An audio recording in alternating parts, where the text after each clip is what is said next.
Welcome to Ink Unleashed, where manga meets microphone, with your host, the Silent Sheepdog.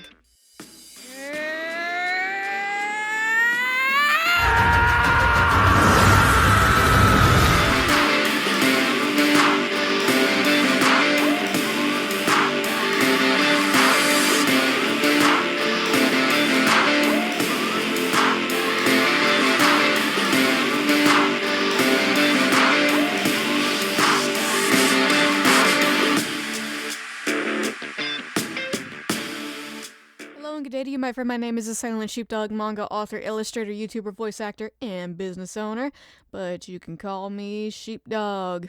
Welcome to my independently produced podcast, Ink Unleashed, where manga meets microphone, where we focus on all things manga with a little bit of anime insights, and where I share my opinions and ideas. Alright, let's get down to it, shall we? In the news, Legend Audiovisual Comics released its first title in collaboration with publisher Saturday AM. The first title released in partnership is Underground, a manga about a biracial martial artist named Karim Yun, who pits his skills against an underground fighting ring, created by Junior DeBard. Underground now has full character audio, a brand new way to experience DeBard's work, so go and check that out on the App Store and Google Play Store today for free. Forewarning, this next piece of news does include spoilers for Jujutsu Kaisen Season 2, Episode 9, and manga events up to Chapter 236. Courtesy of Crunchyroll News, Chilean fans have created a dedicated shrine to Gojo Satoru after the incident at Shibuya. This is why I love manga and anime, and the fans that come with it.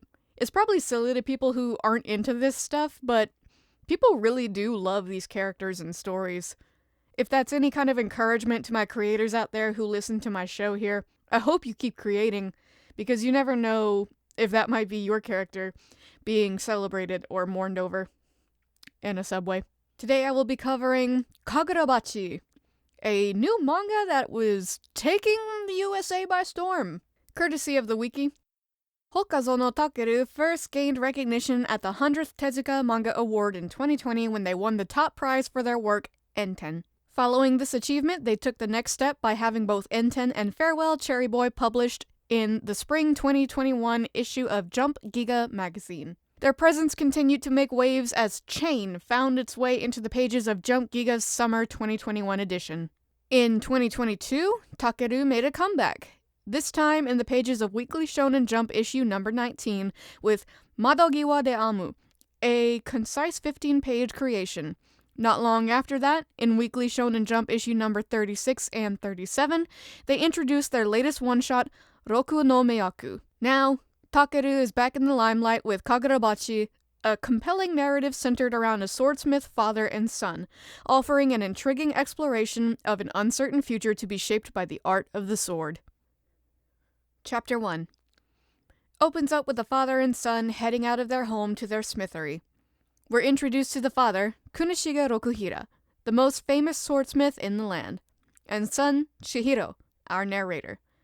The dad, is obsessed with goldfish, and he talks to them. Kunishige, in the midst of making a sword with Chihiro, makes the observation and comment of, "Yo, Chihiro, your arms are getting swole."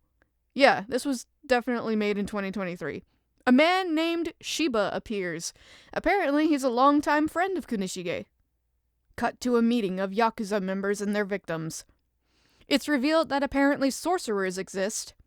Cut to a train. Chihiro seems to be older. A time skip. Shiba joins him in the seat beside him and makes conversation. As they arrive at their designated town, they are greeted with a rather unsightly welcome. 4 mutilated bodies hang from a bridge. Chihiro and Shiba stand among the onlookers. This was likely the work of a local group named the Kurogumi, the Yakuza we witnessed earlier. Shiba escorts Chihiro to the base of the Kurogumi seen earlier, saying that he knows their location. As the Yakuza brag about their malicious accomplishments, Shiba slits the throat of one unexpectedly with a projectile sword. A fight ensues. We soon get plot points, divulged by Shiba's dialogue and narration as Chihiro slaughters the Kurogumi.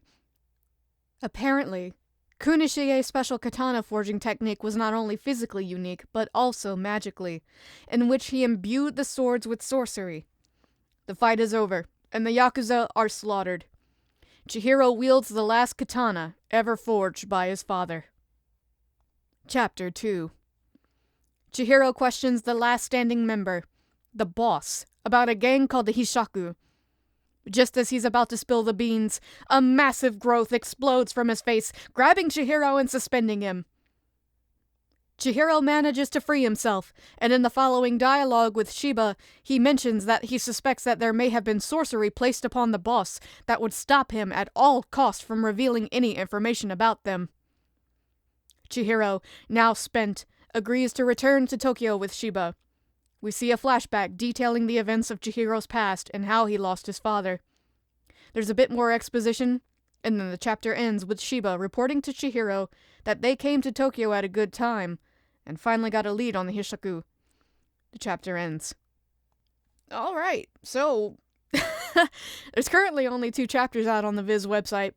My anime list states that the manga premiered on September 18th, 2023 on Shonen Jump. It's now being hailed as one of the new big 3 manga of all time, alongside players like One Piece, Bleach, Naruto. So, I've never read, any of those big 3 enough to tell you that. But what I can tell you is I do know enough about anime and manga to say that that's a really big claim. So while I haven't managed to get my hands or my eyes on the manga of those 3, I have dipped my toes into all of them quite lightly in regards to their anime counterparts. And, well, even though I haven't finished them, I also think they deserve their spots. Except Naruto. I really enjoy One Piece. So far, what I've seen of Bleach I also enjoy, and I'm currently watching it like the original. But I really just never could get into Naruto. If you enjoy it, more power to you. I just quite simply can't understand the hype behind it. But anyway, as somebody in this market, this claim really caught my attention, obviously, so I had to go investigate. So I gave the 2 currently released chapters a read, and then I went and did my research, per my usual workflow for when I write these episodes. And halfway through, I discovered that apparently it's all one big joke. The manga is receiving ridiculous reception because of people overhyping it on purpose. I've never seen this in my life, honestly, and I didn't expect that. Apparently people have done it before with other titles, but I've personally never seen this phenomena.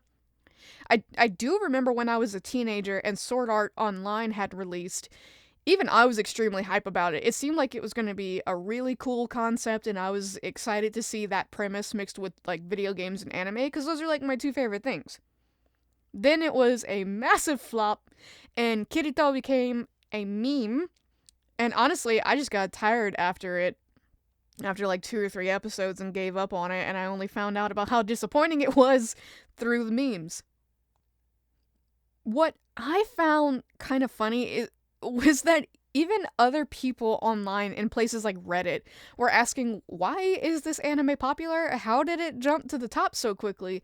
And this is another reason why I was so confused, because if I remember correctly, Jujutsu Kaisen, for example, started off a bit slow. It built up a good bit of hype, and then it just completely blew up. I haven't followed Jujutsu Kaisen closely enough. I do like it. I just haven't followed the anime and the manga close enough to understand, like, the timeline of how it became popular and when. I have seen all of season 1, but it was so long ago. It was, like, when it had first come out on Crunchyroll, so it was a minute. But Gojo became his own meme in, like, 10 different ways, but generally people like his character. I think it's more of like this strange parasocial relationship that people have with the characters that lead them to make those memes of him, but it also seems to be related to the likability of the character in question in general. And the thing about Gojo is that he's like objectively hot and strong and has a spotlight on him, but Kirito was, I don't know how to put it, he was mid, yet overpowered at the same time, and his overpoweredness seemed to throw people off, I guess. I feel like the overpowered character thing has a really fine balance to strike to still maintain likability. Like characters from One Piece, Dragon Ball, or even like specifically Saitama from One Punch Man, I guess it's more about execution than anything. That would actually probably be an interesting like theme or topic to explore in a future episode.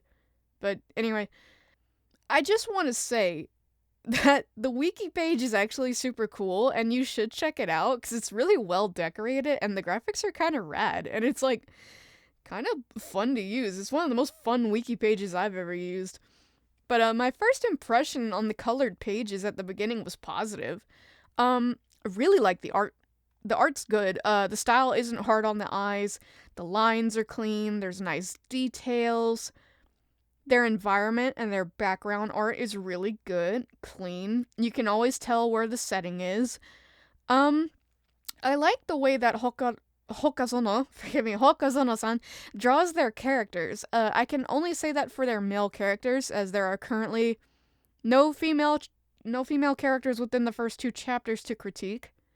I also really like the detail of chapter 2, page 25, where Chihiro looks over at Shiba, and we can see his reflection in the sword. Artistically, I just really enjoyed that frame. But other than that frame, nothing else particularly stood out to me. The characters are well set. You get a feeling for their archetypes really quickly, and honestly, Kunishige's design is my favorite so far. He kind of reminds me of like a softer dad version of Law from One Piece. It's too bad he dies. It's too bad every character that I like ends up dying. Although I guess I can't complain too much with the whole Gojo Satoru thing we talked about earlier. Honestly, I really only featured this manga because of the ridiculous hype that it had gotten so far. And is it worth it? That's hard to say for anything. You know, like, I get it's a joke. And I suppose any publicity is good publicity when it comes to launching something so new. But honestly, I'm gonna get real here for a second. One artist to another. I don't want to knock Hokazono-san's work before I see what they can do. I have not read their other works, but I'm just gonna focus on Kagurabachi and keep up with it. But I don't want to knock their work before I can see what they can do, because since I'm not familiar with them and they're so new to me, I'd like to give their work a chance before I bash them for the sake of an internet joke. Genuinely, the art is good overall. The story is a little lackluster at the moment, but it's only the first 2 chapters, so I'm not gonna pass super harsh judgment on it. Hell, I received the same feedback on my pitch to my community about what Game On, Dream On was about. If you follow me on YouTube, or if you've listened to the past episodes of the podcast, you know that I'm working on a manga right now. It's my first series called Game On, Dream On, and I pitched it to my community, and people turned their nose up at the premise, and they hadn't even read the first chapter because it's not even released yet. I was just trying to get like community feedback for like the idea, and I had asked my community. I said, "Can I please get just grace and time to illustrate the first 3 or 5 chapters before they decided if they liked or disliked it?" But I suppose that's just the business. But we live in like a microwave society. People want to make decisions like on the dot, right? And I understand it's always been like this, where like the first page is there's a fundamental rule that I learned in manga where it's like your first page has to hook. And that's why so many manga have that like first page that like draws you into the story, into the action a bit like right away. And I try to follow these principles, but yeah, like I think that's just how the industry is when it comes to people decide whether they like something right off the bat. People do that with people. They do it with TV shows. They do it with colors, with clothes, with manga, with comic books, music. But I think if people give the artist a little bit of extra time, maybe it'd be worth it. And so, as somebody who has that viewpoint and that experience, I think it would be good to slow down a little bit and, not bash this manga so quickly. Like I said, I'm not familiar with their older work. I'm not sure how much they've improved. I'm not sure how far they've come. So I'm just gonna take Kagurabachi, and I'm just gonna take it for what it is and go from there. But yeah, I really wanted to just report on this quickly. Unfortunately, there were no chapters out at the time. I do believe chapter 3 has released by now. So I might, honestly, after I edit all this, I might go catch up on it. The great thing about a podcast is that you can go do things in the middle of it. So I went and read chapter 3. Like I said, great art. Like, I love the art. I really do. The story still hasn't picked up in a whole nother chapter. The writing is jumpy, for I guess lack of a better word. Like I said, I don't want to bash this manga. First 3 chapters, though, my attention is not really there. If I wasn't reporting on it for this podcast, I probably would not have continued with it. But maybe I'll give it up to chapter 5, and I'll do a quick little update in another future episode, letting you guys know whether I kept reading it. It's really disappointing when you find a manga that you love the art, and maybe even you want to support the creator, but like the story's just not there. And really, it's not even the story. It's not even that the story's bad so far. It's just the writing. The writing is what gets me. I don't know if maybe it's a translation issue, because obviously I'm reading in English. Maybe it's a pacing thing. There don't seem to be any real slow moments that take their time. It's just action, action, action, action. And I understand wanting to keep this is my critique. I understand wanting to keep the attention of the reader with things that happen. You know, you don't want too much dead time, obviously, because then it just gets boring and people stop reading. But I feel like too much action all the time will do the exact same thing. The action scenes are good. It's just there's too many of them too soon, in my opinion. And the dialogue is really flat. It's almost too quickly to the point. Like, these characters just feel really surface level. Their designs are fine. Like, I don't see any problem with the visual aspect of them, but their personalities feel very dead. And like I said, I hate to pass judgment too quickly because it's only the first 3 chapters, but I have not found a character yet that I can hook onto and really like and want to follow. Even the main character, I just don't really care about Chihiro, because there's like nothing to him, it seems. Deadpan in a disappointing way. They all just feel very surface level. So yeah, I don't know. I'll keep reading, and I will give an update of what I think about it, like in passing in another episode. But currently just not super impressed with the writing. I think the writing needs work. It's just too... It's oddly, it's to the point, and yet it's also... No. Yeah, no, it's too to the point, and it's very flat. The characters don't seem to have much personality. They more so just feel like pawns on a chessboard to me rather than people with lives, which is sad because there was exposition, and yet I still don't feel that way. However, I am looking at this last frame of chapter 3, and God, I just love the hatching work and the way that they draw Chihiro's like jacket, and their black line work is just so lovely. I love it. It's always a hard pass whenever it comes to like awesome artwork, but lackluster story. Alright, well, I'm not gonna ramble on any longer.